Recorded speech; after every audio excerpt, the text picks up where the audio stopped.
Bonjour à tous et à toutes, on se retrouve pour une vidéo de nutrition et diététique. Aujourd'hui, nous allons parler des besoins alimentaires des seniors. On parle donc des besoins alimentaires dans le cadre d'une approche globale de la personne. Plus spécifiquement, on va voir comment prendre en compte les goûts, les envies, les croyances et les convictions alimentaires d'un senior lorsqu'on veut s'intéresser à son alimentation. Alors, pour commencer, au niveau des goûts et des envies, ce qui est important vraiment de garder à l'esprit, c'est que l'objectif qu'on a quand on est face à une personne âgée, c'est généralement qu'elle mange son repas.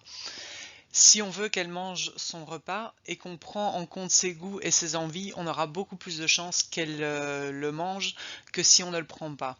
C'est pareil d'ailleurs pour la personne âgée, mais c'est pareil également pour tout le monde, pour vous, moi, pour monsieur et madame tout le monde. Si on vous sert un repas qui vous plaît, un repas qui est dans vos goûts, dont vous avez envie, vous allez manger avec plus d'appétit que si on vous sert un repas qui vous donne pas vraiment envie ou un repas qui n'est pas dans vos goûts. Alors, je différencie vraiment goût et envie. C'est pas parce on aime quelque chose qu'on en a forcément envie tout de suite. Là aussi, parfois, on peut aimer certaines choses et ne pas en avoir envie certains jours ou ne pas en avoir envie à certains moments de la journée. Si vous avez mangé un repas qui vous a déjà offert une grande satiété, vous aurez beaucoup moins envie du dessert, même si vous êtes un grand fan du dessert, que si vous commenciez le repas par le dessert et que le dessert vous adorez ça. Alors pour prendre en compte les goûts et les envies de la personne, la chose la plus simple, c'est de dialoguer avec lui, donc de lui poser des questions, de prendre le temps vraiment de s'intéresser à elle et de la connaître. Après, le dialogue, il n'est pas toujours possible au niveau oral, en tout cas avec la personne, mais on peut aussi observer cette personne et regarder sa réaction quand on lui sert un repas. Ça donne déjà beaucoup d'indices. Et on peut également dialoguer avec la famille, même si on n'aura pas les informations de l'instant présent. C'est intéressant quand même de savoir que la personne, quand elle n'avait pas de problème de santé, elle aimait tel aliment et elle n'aimait pas tel autre aliment. Ça peut changer un petit peu au cours du temps, mais généralement ça reste quand même globalement pareil. Maintenant, il faut savoir que aussi tout le monde, mais le soignant en particulier, quand il va interroger la personne, il doit faire particulièrement attention à éviter au maximum de se laisser contaminer, je veux dire, par ses propres goûts et par ses propres envies. Éviter ne veut pas dire qu'il ne le sera pas, ça c'est impossible. C'est impossible de se dire je vais pas du tout, je vais me détacher complètement de mes goûts, de mes envies et je n'en tiendrai pas du tout compte. Mais il faut savoir que même en faisant attention, on est toujours influencé par celle-ci, et donc essayer au maximum de prendre le temps d'écouter la personne en face de soi pour ne pas se limiter à ses propres goûts, à ses propres envies. Alors, chose importante également, c'est de ne proposer que ce qui est possible. Vous pouvez pas promettre la lune aux gens et puis ne jamais leur offrir. Donc à partir du moment où vous vous engagez, vous lui proposez un repas, il faut pas après lui dire: «Ah bah oui, c'est vrai que ça serait chouette de manger tel aliment, mais non, désolé, c'est pas possible. Là, dans la maison de repos, on peut pas vous offrir ça». Donc il faut, avant que vous sachiez et que vous soyez vraiment conscient des possibilités qui s'offrent à vous, qui s'offrent aux bénéficiaires de soins, pour ne pas en arriver avec des propositions qui sont acceptées, qui ont même stimulé l'envie de la personne, et puis lui dire: ah ben non, finalement on ne pourra pas le faire. Là vous risqueriez même d'avoir un effet contraire et la personne refuserait de manger tant que vous n'avez pas répondu à son envie. À côté des goûts et des envies d'une personne, on va essayer également de prendre en compte ses croyances et ses convictions. La différence entre les croyances et les convictions et les goûts et les envies, c'est que les goûts et les envies sont pas des choses qui sont à la fois, si c'est ancré dans le sens où voilà, quand on adore quelque chose, c'est généralement pour tout le temps, et quand on déteste quelque chose, c'est aussi généralement définitif. Mais c'est des choses auxquelles on n'est pas obligé de répondre à chaque repas. D'ailleurs, on mange très souvent des aliments qui nous laissent un peu de marbre. Ça veut dire un aliment qu'on n'adore pas, mais qu'on ne déteste pas non plus. Donc un aliment qui est, voilà, on nous l'a préparé, il est bon, on va dire que c'est bon, mais On va pas non plus se pavaner devant tellement on trouvera ça délicieux. Par contre, en ce qui concerne les croyances et les convictions, là, on va généralement les respecter tout le temps. Et donc là, pareil aussi que pour les goûts et envies, on va, pour connaître les croyances et les convictions d'une personne, on va devoir dialoguer avec elle et l'observer. L'observer, même si on peut dialoguer avec elle, ça reste toujours intéressant. Donc une personne, parfois, elle dit des choses, mais elle en montre aussi d'autres avec son langage non verbal. Si on peut prendre les deux en compte, c'est beaucoup plus riche que si on ne prend que un des deux. La famille va aussi pouvoir nous renseigner, surtout que dans les croyances, convictions, on pourrait quand même y lier aussi la culture familiale qui joue. C'est clair que dans une même famille, si les parents détestaient un aliment, généralement, ils apprennent pas aux enfants à manger cet aliment-là. Donc, au niveau culture familiale, ça serait un aliment qu'on ne mange pas, même si finalement tous les membres de la famille ne seront pas forcément des personnes qui n'aimeront pas cet aliment-là. C'est aussi important en tant que soignant d'éviter de prendre en compte ses propres croyances, ses propres convictions. On va forcément être influencé par elles, mais on ne peut pas les imposer à la personne en face de nous. Donc si on a une croyance religieuse ou autre qui fait qu'on ne mange pas tel ou tel aliment, c'est notre croyance, elle est à nous, on a le droit de la suivre, mais on n'a pas le droit de l'imposer à l'autre personne. Et même si on se trouvait dans une situation dans laquelle, a priori, la personne en face de nous est censée avoir la même croyance, la même conviction que nous, elle n'est pas obligée de l'avoir et par contre, nous, on est obligé de respecter la personne qui est en face de nous. Donc on pourrait par exemple être de confession musulmane, ne pas manger de porc, mais se retrouver face à une personne qui va vous dire qu'elle est de confession musulmane et qu'elle mange du porc. Dans ces cas-là, la meilleure chose à faire, je pense, c'est de ne pas réagir et de se dire que chacun a la conviction qui lui plaît et chacun fait comme il a envie de faire, du moment qu'il ne nuit pas aux autres personnes, il fait comme il a envie. On a aussi parfois tendance à opposer croyance et connaissance scientifique. Les deux ne doivent pas forcément s'opposer. Donc une croyance, elle peut ne pas être scientifiquement vraie, mais tout de même être suivie. Il n'y a pas besoin que la science démontre que la croyance est bonne ou que la croyance est mauvaise, ni dans un sens ni dans l'autre. D'ailleurs, la science ne sert pas à casser les croyances. Si la croyance fait du bien à la personne en face de vous, il n'y a aucune raison de lui dire de changer de croyance. Si par contre vous savez que la croyance risque de nuire la personne en face de vous, là également quelque chose qui fonctionne le mieux, c'est de faire avec la croyance, mais de compenser ailleurs. Donc pour donner un exemple, par exemple si vous êtes face à des parents qui sont véganes et qui souhaitent que leur bébé soit végane, on sait très bien que c'est pas l'idéal pour le développement de l'enfant qui soit végane. Si la croyance des parents est très ancrée, le fait d'opposer cette croyance à la connaissance scientifique qui dit que c'est pas bon pour le bébé, ça risque d'être vécu comme quelque chose de très agressif par les parents et vous risquez de perdre tout contact avec eux. La meilleure chose à faire, c'est de leur expliquer qu'il y a des risques, qu'on va prendre en compte ces risques, qu'on va surveiller l'enfant, qu'on va vérifier qu'il a une bonne croissance, qu'on va lui faire de temps en temps des prises de sang pour vérifier qu'il n'a pas de carence, et qu'au moindre problème, on pourra proposer des suppléments nutritionnels.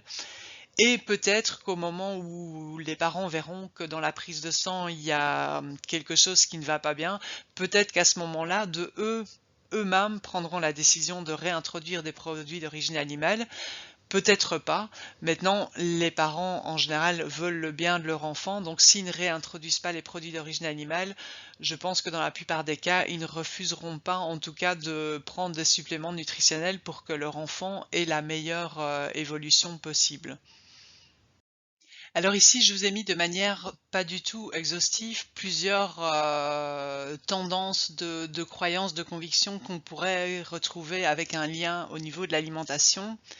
Certaines sont d'origine religieuse, comme l'alimentation halal ou l'alimentation cachère. D'autres sont des convictions qui sont non religieuses, parfois liées souvent même liées à la santé, mais pas toujours. Par exemple, on peut manger bio beaucoup plus pour une question d'écologie que pour une question de santé, même si les deux sont entièrement liés. Ce qu'il faut prendre en compte également, c'est que dans ces adages-là, tant qu'ils ne sont pas nuisibles pour la santé de la personne, en tout cas, il n'y a aucune raison de les contredire. Donc, même si scientifiquement, ils sont pas bons.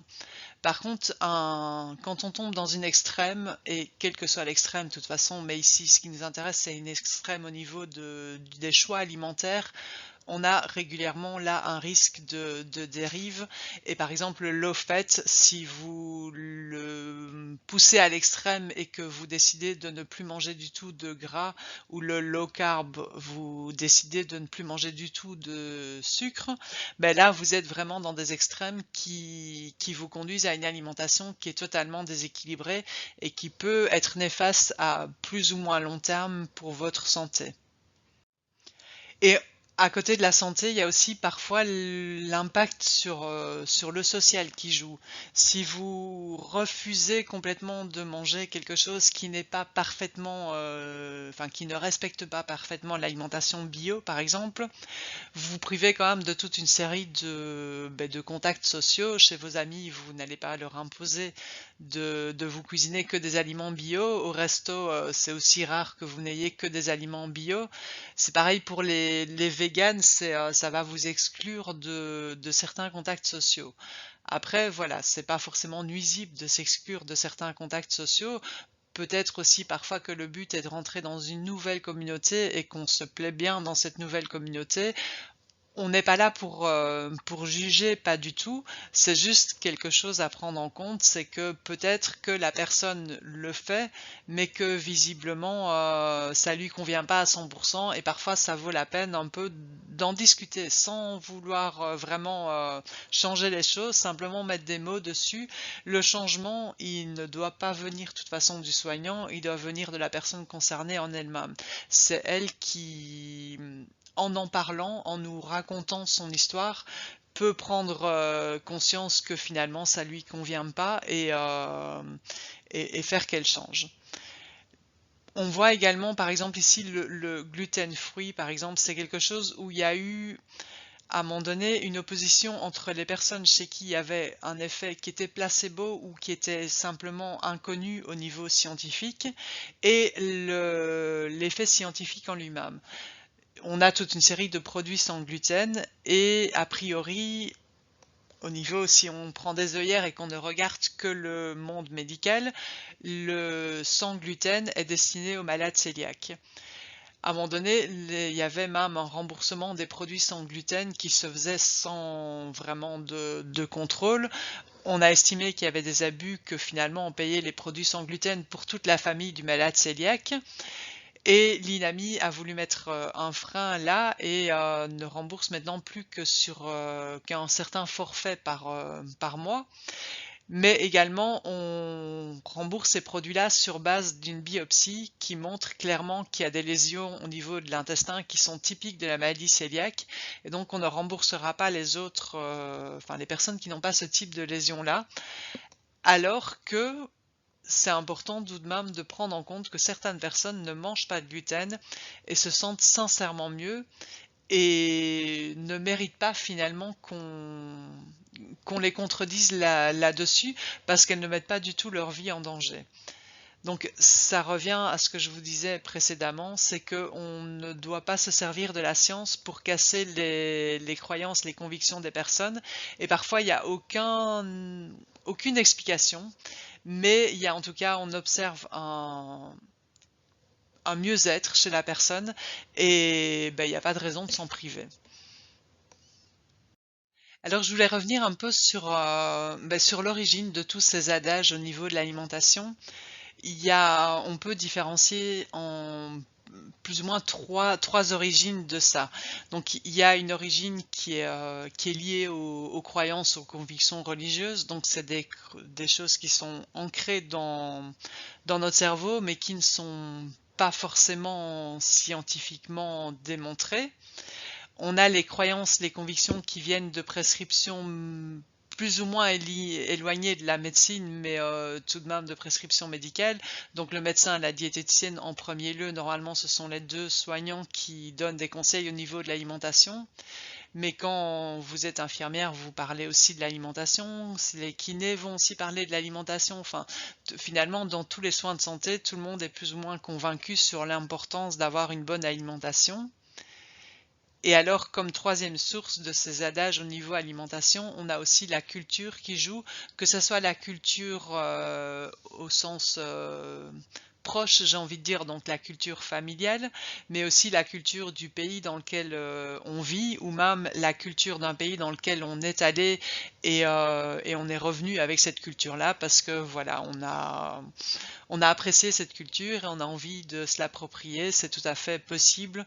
C'est pas parce qu'on vit dans un pays différent qu'on ne peut pas appliquer la culture d'un autre pays. Donc en fait, on a en tout cas des croyances et des convictions au niveau de l'alimentation qui nous viennent de différentes sources. Alors pour conclure, j'ai voulu reprendre des adages qu'on entend typiquement chez les personnes âgées et un peu vous faire réfléchir dessus. Et donc la première chose qu'on pourrait entendre, c'est qu'une personne âgée qui maigrit, c'est normal et qu'il n'y a pas de quoi s'inquiéter. Et donc voilà, j'aurais voulu un peu vous faire réfléchir sur ça. Alors comme réponse, j'ai mis faux, mais voilà, enfin, c'est toujours un peu la discussion qu'il y a autour. C'est très difficile de réduire à un vrai ou faux, c'est pas une science exacte, mais je dirais plutôt faux parce que effectivement la personne âgée va avoir une perte de masse musculaire, donc on pourrait se dire son poids va diminuer, mais elle a aussi normalement une augmentation de sa masse adipeuse. Donc logiquement le poids devrait plus ou moins rester stable. Après, on aurait pu dire vrai, voilà, c'est dans le sens c'est courant qu'une personne âgée perde du poids parce que sa santé est moins bonne, parce qu'elle a moins d'appétit, parce qu'elle assimile moins les nutriments. Mais ce qui est en tout cas toujours vrai et ce qui doit toujours vous alerter dans le cadre d'une fonction médicale, et même en dehors d'une fonction médicale, si vous avez des proches seniors qui perdent du poids, c'est que à chaque fois il faut s'en inquiéter et à chaque fois il faut essayer de trouver des solutions pour que le poids arrête de diminuer et pourquoi pas encore mieux si c'est en tout cas nécessaire que le poids puisse remonter à un niveau normal. Alors la seconde chose sur laquelle je vous propose de réfléchir, c'est est-ce qu'une personne âgée a besoin de moins de viande qu'un adulte? Et donc ici aussi, au niveau vrai-faux, voilà, c'est surtout l'explication qui va avec et on pourrait répondre vrai et puis donner une explication tout à fait cohérente, mais j'ai choisi de partir sur le faux parce qu'une personne âgée, elle a effectivement une masse musculaire plus faible que l'adulte, mais elle a des besoins aussi importants parce qu'elle utilise moins bien les protéines qu'un adulte. Donc un morceau de viande chez une personne âgée va apporter finalement moins de protéines que le même morceau de viande qui serait mangé par un adulte. Après, quand on dit une personne âgée a besoin de moins de viande qu'un adulte, on pourrait aussi argumenter en disant les adultes, pour la grande majorité, ont tendance à manger trop de viande. Donc la personne âgée, comme elle est aussi plus sensible à la surcharge en protéines, elle devrait diminuer sa consommation de viande parce qu'elle va moins bien supporter une surcharge en apport protéiné. Mais en tout cas, globalement, ce qu'il faut retenir, c'est que c'est pas du tout adapté, que la personne âgée ne mange plus du tout ni viande, ni volaille, ni poisson, ni œufs, ni produits laitiers. C'est beaucoup plus difficile d'avoir des apports optimums chez une personne âgée qui serait végétarienne que chez un adulte qui est végétarien. Après, effectivement, je vous disais, il faut prendre en compte les goûts, les croyances, les convictions de la personne âgée. Donc, si elle est végétarienne, il faudra faire avec et il faudra trouver des solutions pour qu'elle ait tous ses apports nutritionnels. Et là, la diététicienne aura vraiment un grand rôle à jouer pour vous accompagner dans dans ces prises de décision.